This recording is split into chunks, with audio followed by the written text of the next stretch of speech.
Kisah Rasulullah dan seorang anak yatim. Di suatu hari raya, Rasulullah SAW keluar rumah untuk melaksanakan sholat Idul Fitri. Sementara anak-anak kecil tengah bermain riang gembira di jalanan. Tetapi tampak seorang anak kecil duduk menjauh berseberangan dengan mereka, dengan pakaian sangat sederhana dan tampak murung. Ia menangis terseduh. Melihat fenomena ini, Rasulullah SAW segera menghampiri anak tersebut. "Nak, mengapa kau menangis? Kau tidak bermain bersama mereka?" Rasulullah membuka percakapan. Anak kecil yang tidak mengenali bahwa orang dewasa di hadapannya adalah Rasulullah SAW menjawab, "Paman, ayahku telah wafat. Ia mengikuti Rasulullah SAW dalam menghadapi musuh di sebuah pertempuran, tetapi ia gugur dalam medan perang tersebut." Rasulullah SAW terus mengikuti cerita anak yang murung tersebut sambil meraba kemana ujung cerita. Rasulullah SAW mendengarkan dengan seksama rangkaian peristiwa dan nasib malang yang menimpa anak tersebut. "Ibuku menikah lagi. Ia memakan warisanku, peninggalan ayah. Sedangkan suaminya mengusirku dari rumahku sendiri. Kini aku tak memiliki apapun, makanan, minuman, pakaian, dan tempat tinggal. Aku bukan siapa-siapa, tetapi hari ini aku melihat teman-teman sebayaku merayakan hari raya bersama ayah mereka, dan perasaanku dikuasai oleh nasib kehampaan tanpa ayah. Untuk itulah aku menangis." Mendengar penuturan ini, batin Rasulullah SAW runtuh dan nyaris menangis. Ternyata ada anak-anak yatim dari sahabat yang gugur membela agama dan Rasulnya di medan perang mengalami nasib malang begini. Rasulullah SAW segera menguasai diri. Rasul yang duduk berhadapan dengan anak ini segera menggenggam lengannya. "Nak, dengarkan baik-baik.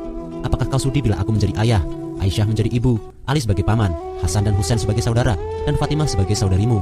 tanya Rasulullah. Mendengar tawaran itu, anak ini mengerti seketika bahwa orang dewasa di hadapannya tidak lain adalah Nabi Muhammad SAW. "Kenapa tak sudi ya Rasulullah?" jawab anak ini dengan senyum terbuka.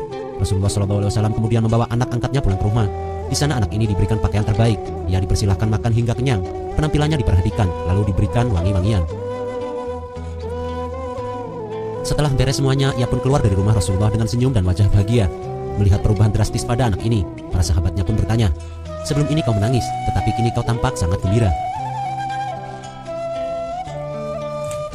"Benar sahabatku, tadinya aku lapar, tetapi lihatlah, sekarang tidak lagi. Aku sudah kenyang.